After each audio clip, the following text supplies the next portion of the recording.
നമസ്കാരം, എല്ലാവർക്കും ഷീല ഫോർടെക്കിലേക്ക് സ്വാഗതം.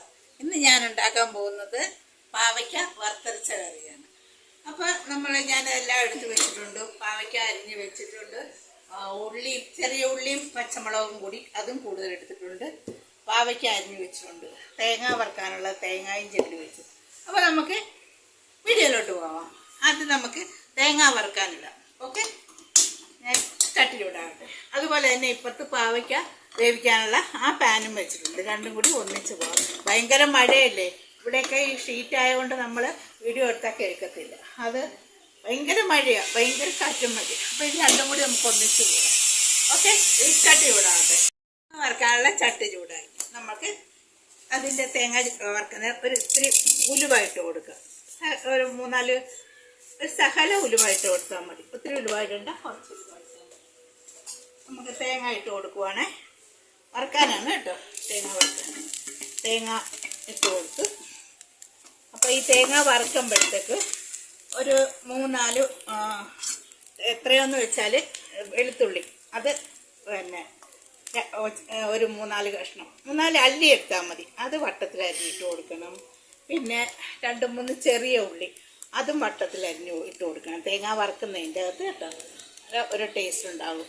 ആ തേങ്ങ വറുക്കുന്നതിൻ്റെ ഒരു വാടിയൊക്കെ വരുമ്പോഴുള്ള അതിൻ്റെ ടേസ്റ്റ് നമ്മൾ മിക്സിയിലകത്ത് അരച്ചാൽ അത് ഒരു ഇതുണ്ടാകും. പിന്നെ അപ്പോൾ ഇനി നമുക്കിത് വറുത്തെടുക്കാം. അപ്പം ഇത് തേങ്ങ വറുക്കണ സമയം കൊണ്ട് നമ്മൾ വേറെ പാൻ വെച്ചിട്ടുണ്ട്. അതിൻ്റെ അകത്തോട്ട് എണ്ണ ഒഴിച്ച് കൊടുക്കുക. അതിൻ്റെ പാൻ ഇത് നമുക്ക് അപ്പം എണ്ണ ചൂടാകട്ടെ. കടുകിട്ട് കൊടുക്കുക. അത് നമുക്ക് നന്നായിട്ട് വഴറ്റി വെക്കാം. ഉള്ളി കൂടുതൽ ഇട്ടിട്ടുണ്ട്. അതിൻ്റെ ഒരു ടേസ്റ്റാണ് പാവയ്ക്ക് ഉള്ളി പച്ചമുളകും കൂടി കൂടുതൽ ഇടുന്നത്. മനസ്സിലായി? അപ്പോൾ ഇനി ഇത് വഴറ്റി വെക്കാം. അപ്പോൾ നമുക്ക് തേങ്ങയും വറുത്തെടുക്കാം. അതും വറുത്ത് വെക്കാം കേട്ടോ. വറുത്ത് വന്നിട്ടുണ്ട്, മൂത്തില്ല. കുറച്ച് ഒരു ശകലം ഒരു സ്പൂണോളം എണ്ണ ഒഴിച്ച് കൊടുക്കണം. അപ്പോൾ ഇനി നമുക്കത് വറുത്തെടുക്കാം. ഒന്ന് വഴണ്ട് വന്നിട്ടുണ്ട്. ഇനിയിപ്പോൾ പാവയ്ക്കായിട്ട് കൊടുക്കുവാണേ. പാവയ്ക്കായും കിടന്ന് നന്നായിട്ട് ഒന്ന് വെന്ത് വരണം. ഞാൻ ഇത് രണ്ടും കൂടി നന്നായിട്ട് ഇളക്കി കൂട്ടി ഇത്തിരി ഉപ്പൊക്കെ ഇട്ട് നമുക്ക് ഉപ്പ് ഇട്ട് കൊടുക്കുവാണേ. ഉപ്പിട്ട് കൊടുത്ത് നന്നായിട്ട് ഇളക്കി ഇതൊന്ന് വാടാൻ വെക്കണം നന്നായിട്ട്. അത് കഴിഞ്ഞിട്ട് അപ്പം ഞാൻ സ്റ്റൗ ഓഫാക്കിയിട്ടിരിക്കുകയാണ്, അല്ലെങ്കിൽ കരിഞ്ഞു പോകും. ഇനി നമുക്ക് മഞ്ഞൾപ്പൊടി 3/4 സ്പൂൺ മഞ്ഞൾപ്പൊടി ഇട്ടുകൊണ്ട് മുളക് പൊടി ഇടാം. നമുക്കത് നമ്മുടെ ഇഷ്ടത്തിനുള്ള എരിവ് അനുസരിച്ച് വേണം. ഇത് കാശ്മീരി അല്ലേ, ഒരിത്തിരി മുളക് എരിവ് വേണം. അത് തന്നെ ഇട്ടിരിക്കും. ഇതിൻ്റെ കൂടെ ഒരു സാധനം കൂടി ചേർക്കാനുണ്ട്. ശകലം ജീരകം കൂടി ചേർക്കണം. നേരത്തെ ഇട്ടാൽ കരിഞ്ഞു പോകും. ഇത് ജീരകം ഇട്ടുണ്ട് മതി. ഇനി ഇത് തണുത്ത് വരുമ്പോൾ നമ്മൾ മിക്സിയിൽ അരച്ചുകൊണ്ട് വരാം. അപ്പം ഓക്കെ, വെന്ത് നന്നായിട്ട് പാടിയിരിക്കുകയാണ്. ഇനി നമുക്ക് പുളി പിഴിഞ്ഞ് ഒഴിക്കാം. വാളപ്പുളി, അതിൻ്റെ വെള്ളം മാത്രമേ ഞാൻ ഒഴിച്ചിട്ടുള്ളൂ, അല്ല വേറെ വെള്ളങ്ങളൊന്നും ചേർത്തിട്ടുണ്ട്. ഇനി ഈ പുളിയുടെ അകത്ത് കിടന്നുകൊണ്ട് നന്നായിട്ട് അങ്ങ് വേകട്ടെ.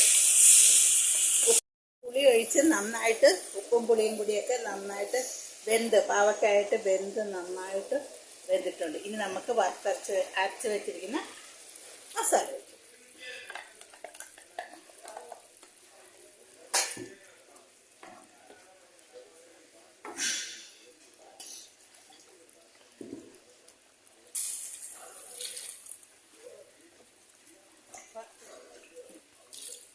ആയിട്ട് തിളച്ച് ചെറിയ തീയിൽ വെച്ച് തിളച്ചാൽ മതി, അല്ലെങ്കിൽ എണ്ണ തെളിയത്തില്ല.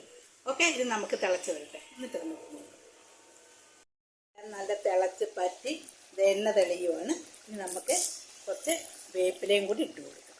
ഓക്കെ, അപ്പോൾ ഇത് കണ്ടല്ലോ, എന്താ നല്ല ഒത്തിരി വെള്ളമല്ല, നല്ല കുറുക്കിയിരിക്കുവാണ്. പാകത്തിലുള്ള ഉപ്പും പുളിയും ഒക്കെ ഉണ്ട്. അപ്പോൾ പുളി ബാലൻസ് ചെയ്യാനായിട്ട് ഉപ്പ് നമ്മൾ രണ്ടും കൂടി ബാലൻസ് ചെയ്തിരുന്നു. അപ്പോൾ ഇത് കണ്ടല്ലോ. അപ്പോൾ എൻ്റെ കൂട്ടുകാരെ എല്ലാവരും ഈ കറി എല്ലാവരും ചെയ്യുന്നതാണ്, എന്നാലും എൻ്റെ രീതിയിൽ ഞാൻ വെച്ചതാണ്. ഒത്തിരി സബ്സ്ക്രൈബ് ചെയ്യണം, ലൈക്ക് ചെയ്യണം, പിന്നെ കമൻസ് ചെയ്യണം. ഓക്കെ, ഇനി അടുത്തൊരു വീഡിയോ ആയിട്ട് വരുന്നവരെ എല്ലാവർക്കും ബൈ.